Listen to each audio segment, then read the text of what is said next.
Hello student. अब हम लोग पढ़ेंगे गॉस प्रमेय। गॉस प्रमेय है क्या?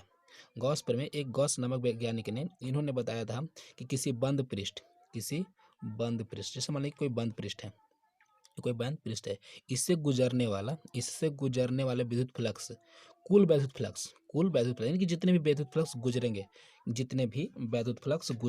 जितने भी इसके अंदर उपस्थित आवेश का 1/ε0 गुना के बराबर होता है। गॉस ने यही बताया थे कि किसी बंद पृष्ठ से गुजरने वाले संपूर्ण वैद्युत फ्लक्स उस पृष्ठ के अंदर उपस्थित आवेश का 1/ε0 गुना के बराबर होता है। गॉस का प्रमेय ही था। यानी कि गॉस प्रमेय की बात करें, लिखने का प्रयास करें गॉस प्रमेय तो आप लोग लिखिएगा कि किसी बंद पृष्ठ से गुजरने वाली संपूर्ण विद्युत फ्लक्स उस पृष्ठ के अंदर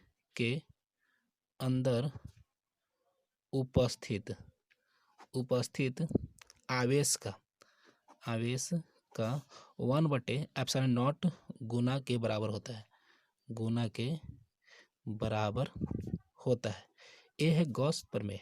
हमेशा 2 नंबर में पूछता है कि गॉस प्रमेय को लिखें। तो गॉस प्रमेय को लिखने के लिए कहते हैं किसी बंद पृष्ठ से गुजरने वाली संपूर्ण विद्युत फ्लक्स उस पृष्ठ के अंदर उपस्थित आवेश का 1/ε0 गुना के बराबर होता है। यानी कि अर्थात हम बोल सकते हैं कि जो फाई ई है वो आवेश का 1/ε0 गुना के बराबर, यानी कि क्यू का मैंने गुना होता है, तो का मैंने गुना यानी कि 1/ε0, यानी कि जो फाई ई का मान मिलने वाला है, वो Q/ε0। अब ये है क्या? अब एक प्रकार के ये प्रमेय है, तो इसका भी सत्यापन भी तो होगा। जितना भी प्रमेय होता है उसका सत्यापन अति आवश्यक है। तो इस प्रमेय का सत्यापन की बात करें, क्या चीज है सत्यापन का? तो किसी बंद पृष्ठ है, चलिए इसका सत्यापन देख लेते हैं। सत्यापन यानी इसका प्रूफ देख लेते हैं। प्रूफ, चलिए हम क्या करने वाले हैं इसमें कि एक हम बंद पृष्ठ लेते हैं किसी भी आकार, जिस तरह से हम एक ड्रॉ कर लेते हैं। इस तरह से बंद पृष्ठ ले लिया, इसमें एक बिंदु ले लेते हैं। यहाँ पर इस बिंदु पर कोई आवेश ले लेते हैं, P+Q चार्ज आवेश ले लेते हैं इससे। अब समझिएगा, यहाँ पर समझना है। अब इससे अगर हम सभी बिंदु पर अगर हम इस पर तीव्रता की बात करें, तीव्रता का मतलब होता है उसका प्रभाव। तो देखिए इससे अगर इस बिंदु तक बात करें तो ज़्यादा दूरी है, तो इसका तीव्रता कुछ होगा। लेकिन इसी बिंदु से अगर यहाँ की बात करें तो बहुत नज़दीक है, इसका तीव्रता और ज़्यादा होगा। इसी बिंदु से अगर यहाँ की बात करें तो यहाँ और कुछ होगा। यानी कि सभी बिंदु पर अलग अलग तीव्रता को प्रदर्शित कर रहा है। तो यह जरूरी नहीं, अब इसको एक फॉर्म में हम नहीं लिख सकते हैं। अब हमको क्या करना पड़ेगा कि इस एक बिंदु के लिए अलग अलग ज्ञात करना होगा। तो सबसे पहले क्या करते हैं, इस पूरे चलिए माने कि पूरा संपूर्ण पृष्ठ का एरिया मान लें, संपूर्ण पृष्ठ ए है। चलिए मान लेते हैं ए है, संपूर्ण पृष्ठ ए है। तो एक छोटा सा पृष्ठ ले लेते हैं। चलिए मान लें कि यहाँ इतना छोटा है, इस पृष्ठ को मान लेते हैं हम लोग डी ए। इस पृष्ठ को मान लेते हैं डी ए। तो इतना छोटा लिखेंगे, जो कैमरे में नहीं आएगा, तो इसको हम इस छोटा सा थोड़ा सा बड़ा करते हैं। इससे क्या करते हैं, हल्का बड़ा करते हैं। यह है छोटा ही पृष्ठ है। चलिए इतना दूर हम क्या कर लेते हैं, इतना एक पृष्ठ ले लेते हैं और इस पृष्ठ को मिलाते हैं। इस पृष्ठ को क्या करते हैं, मिलाते हैं। आप लोग देखिएगा एक घन कोण का निर्माण हो रहा है। क्या हो रहा है, एक घन कोण का निर्माण हो रहा है। आपको हम बताए थे कि घन कोण का अगर कोण होता है, इसे क्या सूचित करते हैं, ओमेगा सूचित करते हैं, ओमेगा से। लेकिन इस ओवरऑल ओमेगा से होता है। लेकिन देखिए अगर एक छोटा सा कोण लिया ना, अगर पूरा घन कोण होता तब तो ओमेगा, लेकिन एक छोटा सा लिया गया है, यानी कि डी ओमेगा। क्या लेंगे, डी ओमेगा। अब देखिए अगर संपूर्ण पृष्ठ को हम इस एरिया ए है, तो एक छोटा सा पृष्ठ कितना ले सकते हैं, छोटा सा पृष्ठ डी ए ले लेते हैं। क्या लेते हैं, डी ए। और ध्यान दीजिएगा ये जो डी ओमेगा होता है, हम लोग ओमेगा को पढ़ते हैं कि ओमेगा बराबर होता है A/R²। यानी कि ए क्या था, ये था एरिया था, और आर उसका त्रिज्या था। कहने का मतलब यहाँ से जितना दूरी था त्रिज्या था। तो एरिया एक संपूर्ण पृष्ठ है, तो हमको ये एरिया लेना है। यानी कि अब इसको हम वियोजित किए थे इस एरिया को अलग अलग हिस्सा में, तो यही ओमेगा आया था क्या कि E/DA cos थीटा बटा आर स्क्वायर ओमेगा आया था, डी ए नहीं, पूरा ए डी ए तो हो जाएगा एक छोटा सा एरिया के लिए, ये पूरा ए एक छोटा सा एरिया का डी हो जाता है, तो ई ए cos थीटा बटा आर स्क्वायर, ये हमारा ओमेगा था, इससे पहले के वीडियो में हम लोग पढ़ चुके हैं। तो यानी कि यहाँ से समझे, यहाँ से तो चलिए इसको एक छोटा सा ई आर दूरी बना ही लेते हैं हम लोग। यहाँ से लंबा वीडियो होगा, थोड़ा सा संयम करके इसको देखिएगा। इसको चलिए हम इस बिंदु पर कोई आवेश है, इस बिंदु पी है, यह बिंदु क्या है, पी है, ये बिंदु पी है, इस पर कोई छोटा आवेश है, एकांक आवेश है, परीक्षण आवेश है, तो परीक्षण आवेश है तो ये भी प्लस है, ये भी प्लस है, तो तीव्रता इधर की ओर लगेगा, इसको तीव्रता इधर की ओर लगेगा। यानी कि हम लोग यहाँ से देखेंगे, देखिए ए भी प्लस है, ए भी प्लस है, ऑलरेडी हम लोग यहाँ प्लस ले चुके हैं, अभी परीक्षण आवेश यहाँ पर है, यानी कि प्लस ए भी होगा, तो प्लस प्लस में क्या होता है, प्रतिकर्षण होता है, प्रतिकर्षण होता है, यानी कि तीव्रता होगा इधर की ओर होगा, तीव्रता इधर की ओर होगा, ये हो गया तीव्रता। अब यहाँ पर हम लोग को क्या करना है, हमको विद्युत क्षेत्र की तीव्रता ज्ञात करना है। तो सबसे पहले विद्युत क्षेत्र की तीव्रता हम लोग पढ़ चुके हैं पहले कि E बराबर 1/Q/4πε0 इंटू आर स्क्वायर। हम लोग क्या किए, इसको इसमें एक लैंग्वेज डाल दी कि माना ए क्षेत्रफल का एक पृष्ठ के अंदर बिंदु ए पर प्लस क्यू आवेश स्थित है, जिससे आर दूरी पर एक परीक्षण आवेश इसे हमेशा क्यू नॉट से प्रदर्शित करते हैं, इस परीक्षण आवेश को क्यू नॉट से प्रदर्शित करते हैं, तो परीक्षण आवेश स्थित है। तो हम सबसे पहले क्या करते हैं कि इस आवेश के कारण, इस प्लस आवेश के कारण इस पर तीव्रता ज्ञात कर लेते हैं। तो क्या करेंगे, तो हम लोग एक यहाँ पर लिखते हैं कि प्लस क्यू आवेश के कारण,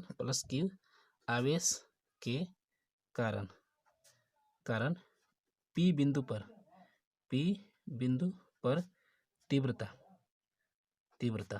यानी कि ई बराबर क्या होता है, क्यू बटे epsilon naught 4πε0 into R square, यह तो होता है क्यू। यानी कि यहाँ पर अब समझते हैं, यहाँ पर क्यू होता है, ए होता है, लेकिन यहाँ पर आवेश क्या है, यहाँ पर आवेश हम लोग एक अंक आवेश रखे हैं, यानी कि क्यू नॉट, यहाँ पर क्या रखे हैं, क्यू नॉट। तो हम लोग क्यू यहीं रहने देते हैं, आगे देखते क्या होता है। अब हम लोग देखते हैं कि जो ये बिंदु ए है, इस पर क्या है, प्लस क्यू आवेश स्थित है, तो इससे तो जब प्लस क्यू आवेश है तो जो बल रेखा की संख्या तो निकलेगा ही, यानी कि बल रेखा से निकलेगा। तो इस पृष्ठ से हम लोग देखते हैं, इस डी ए पृष्ठ से हम लोग को संपूर्ण पृष्ठ ए है, लेकिन एक छोटा सा पृष्ठ डी ए लिए हैं, तो इस देखते हैं सबसे पहले कि इस डी ए पृष्ठ से कितने विद्युत फ्लक्स गुजरते हैं। तो सबसे पहले क्या करते हैं कि हम एक लैंग्वेज बनाते हैं यहाँ पर कि पृष्ठ डी ए पृष्ठ से चूंकि डी ए पृष्ठ से गुजरने वाले वैद्युत फ्लक्स की संख्या यानी कि फाई डी ए पृष्ठ है, यानी कि डी फाई ई करेंगे, डी फाई ई, डी ए पृष्ठ ना संपूर्ण पृष्ठ रहता तब हमको फाई ई करते हैं, लेकिन एक छोटा सा पृष्ठ है, एकदम छोटा है, डी ए को मानते हैं, तो डी ए ई बराबर क्या होगा, ये जगह ई और ए एरिया भी देखो क्या है, एकदम छोटा है, एकदम छोटा सा पृष्ठ है, तो एरिया भी हम लोग क्या करेंगे, डी ए और क्या होगा cos theta, D A cos theta. अब हम लोग यानी कि डी फाई ई बराबर क्या हो जाएगा, इस ई क्या है, जहाँ पर ई है, जहाँ ई बराबर क्या है, तीव्रता है, हम लोग पहले पढ़ चुके हैं तीव्रता बराबर क्यू बटे 4πε0 इंटू आर स्क्वायर। तो हम लोग इस ई का मान हम लोग पुट कर सकते हैं कि क्यू बटे 4πε0 इंटू आर स्क्वायर, और इंटू क्या होगा, डी ए कॉस थीटा, इसको एक सेपरेट रखते हैं, डी फाई ई बराबर क्यू बटे 4πε0 को एक साथ into D A cos theta अब बटे आर स्क्वायर को एक साथ रखते हैं, इससे कोई दिक्कत नहीं होगा। अब आप सबको समझाते हैं, डी फाई ई का मान क्यू बटा 4πε0 इंटू, अब ध्यान दीजिए हम लोग पहले पढ़े थे क्या कि इस ओमेगा का मान होता है ई डी ए कॉस थीटा, तो देखिए ये कॉस थीटा हम लोग ई का मान रख चुके हैं, अब इसे डी ए बटे कॉस थीटा का मान होता है ए कॉस थीटा बटे आर स्क्वायर, यानी कि इसका पूरा मान लिख सकते हैं।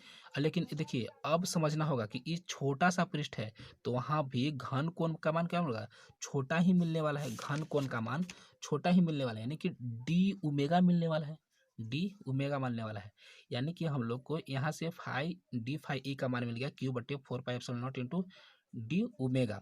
ई क्या किससे मिला, छोटा सा क्षेत्र। अब लेकिन पूरा क्षेत्र से ज्ञात करें, पूरा क्षेत्र से, तो हम करेंगे कि इसीलिए संपूर्ण पृष्ठ, इसलिए संपूर्ण पृष्ठ ए से निकलने वाली विद्युत फ्लक्स की संख्या, विद्युत फ्लक्स की संख्या यानी कि फाई ई। तो अब क्या करेंगे, इस फाई ई ज्ञात करने के लिए एक छोटा से पूरा संपूर्ण करना है, तो क्या करते हैं, इंटीग्रेट कर देंगे। हम लोग इंटीग्रेशन पढ़े हैं कि छोटा से अगर बहुत बड़ा करना हो तो इंटीग्रेशन करते हैं, यानी कि डी फाई ई को हम लोग इंटीग्रेट कर लेंगे, यानी कि फाई ई को हमको प्राप्त करने के लिए डी फाई ई को इंटीग्रेट कर देंगे। अब इंटीग्रेट करेंगे किसको, डी फाई ई को। हम लोग डी फाई ई का मान निकाल चुके हैं, यानी कि इंटीग्रेशन किसका, क्यू बटे 4 pi epsilon not into D omega. अब हम लोग को यहाँ क्या करना होगा, जितना कांस्टेंट है इस सबको बाहर निकाल लेना होगा।